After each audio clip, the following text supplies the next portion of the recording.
Hello बच्चों, good morning. आज हम कक्षा 12 की पुस्तक ऐच्छिक हिंदी के काव्य खंड का पाठ नंबर 2 का जो शेष भाग है उसको पढ़ेंगे, जिसमें कवि सूर्यकांत त्रिपाठी निराला जी के द्वारा अपनी पुत्री सरोज की यादों को कविता के माध्यम से संजोए रखने का एक अनूठा गीत, जिसका नाम है सरोज स्मृति, जिसमें हम पहला भाग या पहला जो पद्यांश है वो पढ़ चुके हैं। अब ये लंबी कविता है, इसमें 4 पद्यांश है। आज हम दूसरे पद्यांश का अध्ययन करेंगे, व्याख्या करेंगे, शब्दों के अर्थ जानेंगे और शिल्प सौंदर्य पर भी हमारी चर्चा होगी। तो आइए चलते हैं, हम हमारी मुख्य धारा में कविता के दूसरे पद्यांश के बारे में जानते हैं।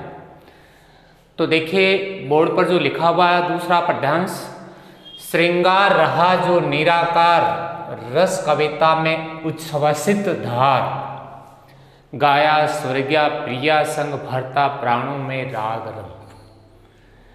इसमें निराला जी ने अपने पुत्री सरोज की स्मृति याद उस वक्त की है जब उसका विवाह का कार्यक्रम चल रहा है, विवाह की तैयारियां चल रही हैं। उस वक्त सरोज का यानी निराला जी की जो पुत्री है उसका सौंदर्य कैसा है, उसके साथ साथ विवाह में जो होने वाली अन्य गतिविधियां हैं, विवाह जो पर्व होता है उससे संबंधित जो सरोज का चित्रण किया गया उसके बारे में हम पढ़े। पहली लाइन देखो, श्रृंगार रहा जो निराकार। निराकार किसे कहते हैं? जिसका कोई आकार नहीं होता, बिना आकार। रस कविता, रस आप जानते हैं जो हिंदी साहित्य का एक व्याकरण का बिंदु भी है, और वैसे रस आप भी जानते हैं जो एक तरल पदार्थ के रूप में काम आता है। उच्छ्वसित, पहले पद्यांश में आपने देखा था उच्छ्वास, और उसी से बना हुआ उच्छ्वसित। उच्छ्वास के 2 अर्थ होते हैं, एक तो आह भरना, एक होता है उच्च प्लस वास, श्वास को ऊपर खींचना। अब यहाँ देखिए इसका अर्थ है जब हम श्वास को खींचते हैं तब तो हमें प्रयास करना पड़ता है, लेकिन जब श्वास को छोड़ा जाता है तो हमें कतई इसकी आवश्यकता नहीं होती है। वो धारा के रूप में, एक नियमित प्रक्रिया के रूप में अपने आप बाहर आता है, उससे यहाँ उपमा दी गई है। तो निराला जी अपने पुत्री के सौंदर्य के बारे में कहते हैं कि हे पुत्री, तुम्हारा जो श्रृंगार बिना आकार का है, आकारहीन है, लेकिन वही सौंदर्य का आकारहीन जो स्वरूप है वो मेरी कविता में और क्या बन रहा है, रस की धार के रूप में बह रहा है। देखिए दोबारा निराला जी अपने पुत्री के सौंदर्य के बारे में क्या कह रहे हैं कि हे पुत्री, तुम्हारे विवाह के समय तुम्हारा जो श्रृंगार है, जो विवाह के समय उसके सजाया गया था सौंदर्य के लिए, वो श्रृंगार निराकार, जिसका कोई आकार नहीं है, फिर भी आकारहीन होकर आपका श्रृंगार मेरी कविता में रस की धार के रूप में उच्छ्वसित मानी बह रहा है, अर्थात कविता के सौंदर्य को चार चांद लगा रहा है। दूसरी पंक्ति, इसमें दो दो पंक्तियां छोटी छोटी जुड़ी हुई हैं, अगर पुस्तक से आप देखेंगे तो। गाया सौरज्ञा प्रिया संग भरता प्राणों में राग। अब कहते हैं कि हे पुत्री, मैंने सौरज्ञा अपनी पत्नी सौरज्ञा प्रिया, जो निराला जी की पत्नी मनोहरा देवी है, वो गुजर चुकी है, लेकिन उनकी भी उन्हें बार बार याद आती है और उसकी याददाश्त को वो अपने पुत्री के संग जोड़ने का प्रयास करते हैं। तो गाया सौरज्ञा प्रिया संग भरता प्राणों में राम। जब तुम्हारी माँ, मेरी पत्नी, मेरी प्रिया मनोहरा देवी जीवित थी, तब उसके साथ जो मैंने गीत गाए, जो मैंने कविताएं लिखी, वो क्या करते थी? भरता प्राणों में राग रंग। उस वक्त उन गीतों को गाने से, उन कविताओं को लयबद्ध करने से ऐसा लगता था कि मेरे प्राणों में, मेरे जीवन में, हृदय में राग कहते हैं स्वर को। रंग आप जानते हैं जब आदमी बहुत खुश होता है, तो वो गीत हैं, वो मेरे सहस्वर होते थे और मेरे जीवन को रंगीन कर देते थे। अर्थात जब तुम्हारी माँ जीवित थी और मैं अपनी प्रिया के संग, अपनी पत्नी के संग जब गीत गाया करता था, तो वो गीत मेरे प्राणों में राग और रंग अर्थात सहस्वर और एक तरीके से मेरे जीवन को रंग से भर देते थे। अगली पंक्ति, रति रूप प्राप्त कर रहा वही, आकाश बदल कर रहा मही। इस पद्यांश की ये सबसे महत्वपूर्ण लाइन है, थोड़ा ध्यान रखें आप बच्चों। देखिए क्या होता है इसमें, एक तरीके से उपमा दी गई है। कैसे?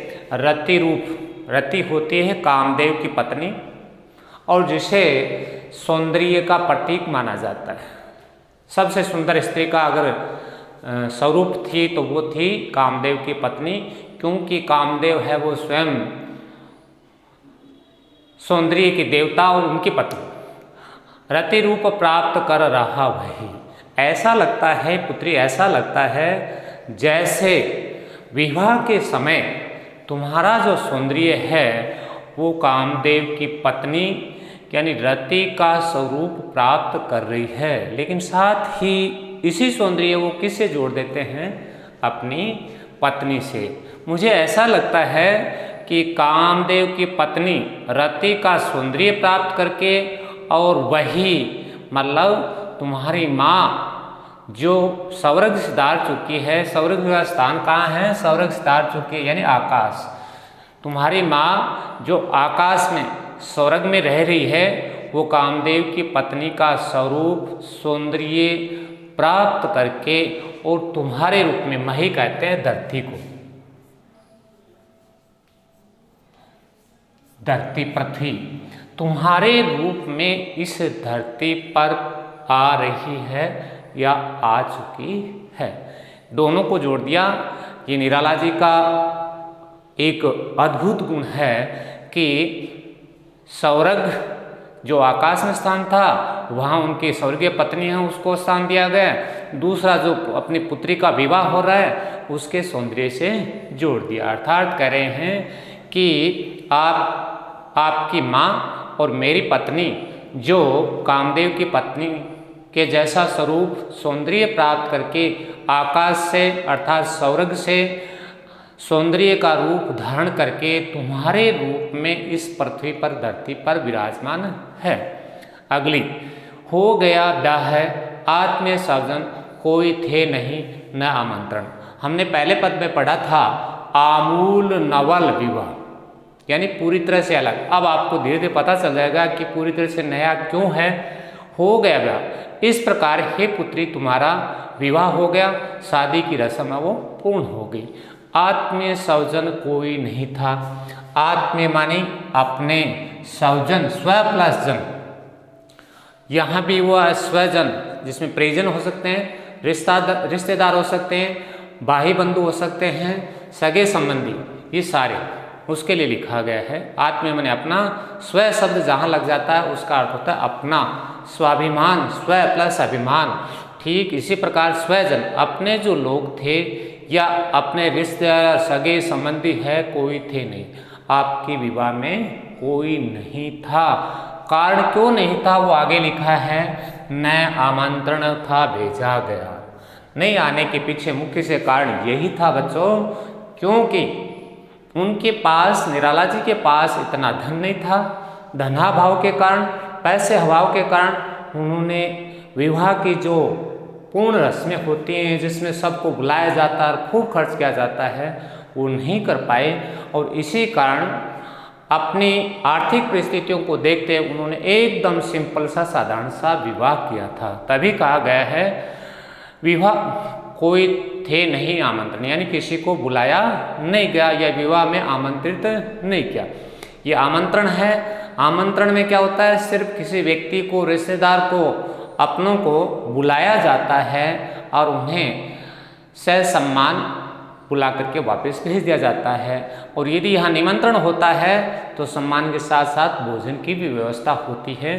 तो बच्चों थोड़ा सा ये ध्यान रखना, आमंत्रण और निमंत्रण का अंतर। तो कोई नहीं है, फिर आगे लिखा है विवाह राग भर रा न घर निश दिवस जग जाग, निश रात्रि दिवस मान दिन जागरण जागरण जागृत। अब पीछे का भाग देख रहे हैं, उसमें भी कहीं विवाह की जो बढ़ी चढ़ी रीतियाँ होती हैं वो नहीं दिखाई गई। आगे भी ठीक वैसा ही है अगली पंक्ति में भी कि आपके विवाह में भर रहा न विवाह। विवाह के समय गाए जाने वाले संगीत, विवाह के समय गाए जाने वाले गीत, उनको भी नहीं गाया गया। विवाह राग भर ना रहा न घर। और दूसरा निश दिवस रात, न ही रात और दिन जाग कर जो विवाह के लिए संगीत गाया जाता है, विवाह के समय गाए जाने वाले गीत हैं, उनका जाग का मतलब जागरण कह सकते हैं, जिसे अपनी भाषा में हम रातीजगा कहते हैं और जगराता भी कहते हैं। तो पूरी लाइन का अर्थ हुआ कि न तो ही पुत्री आपके विवाह में किसी प्रकार के विवाह संगीत, विवाह के गीत गाए गए और न ही रात दिन जाग कर जागरण या जगराता घर पर किया गया। अब है अंतिम पंक्ति, प्रिय मौन एक संगीत भरा नवजीवन के स्वर पर उतरा।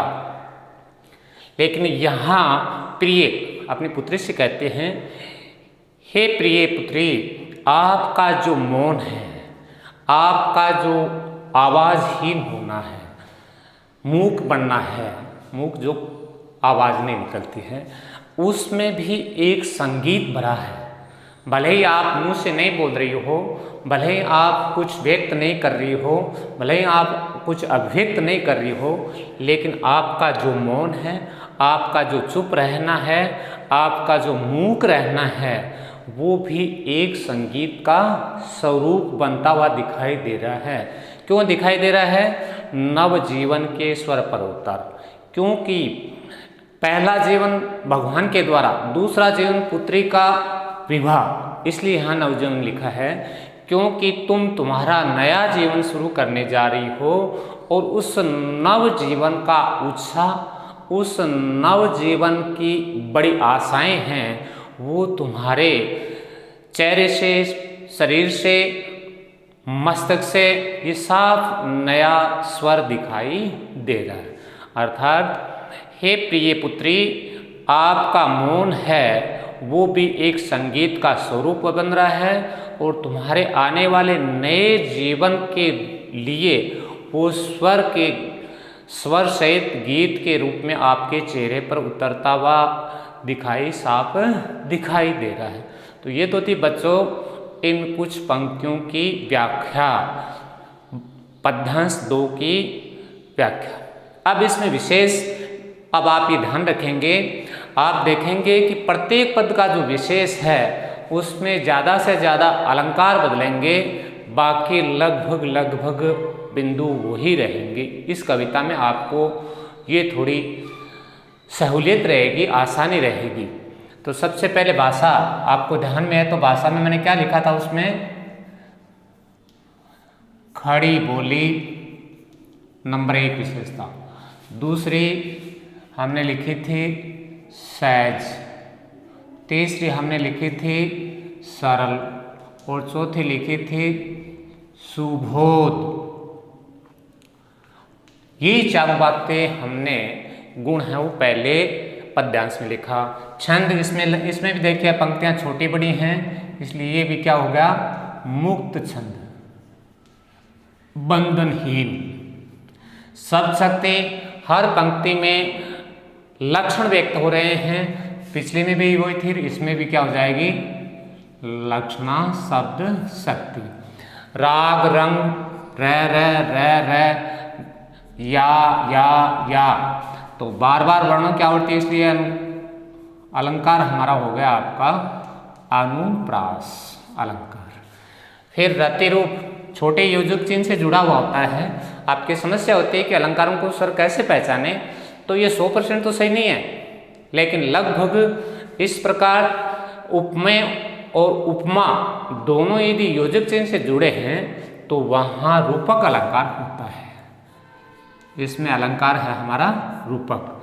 क्या बताया, जहाँ हम उपमेय और उपमा को नहीं पहचान सकते, उपमेय आपको दिखाई देता है, उपमा दिखाई नहीं देता है, उपमेय प्रस्तुत होता है और उपमा अप्रस्तुत होती है, तो वहाँ रूपक अलंकार। इसमें रस की चर्चा और है, वात्सल्य और करुण रस। वात्सल्य तो इसलिए है बाप का बेटी के प्रति, माँ या बाप का अपने पुत्र पुत्रियों के साथ जो स्नेह होता है उसे वात्सल्य कहते हैं। करुणा बाप का पुत्री के साथ दया भरा भाव, माँ के जाने के कारण सारा का सारा वजन उस पर आ गया, इसलिए है। इसके बाद अंतिम है शैली। शैली इसमें है, अब जब हम देखते हैं तो हमारे मस्तिष्क पर एक छाया सी छा जाती है तथा बिंब बन जाता है, इसलिए ये दोनों लिख देंगे आप, बिंबात्मक और छायावादी शैली। तो ये थे इसके विशेष बिंदु। शिल्प सौंदर्य हमने सरोज स्मृति का दूसरा पद्यांश पढ़ा, ढंग से पढ़ा, प्रत्येक बिंदु पर हमारी चर्चा हुई। आप सभी ने बड़े लगन के साथ, निष्ठा के साथ, उत्साह के साथ इसको देखा, सुना। इसके लिए आप सभी का मेरी ओर से बहुत बहुत धन्यवाद।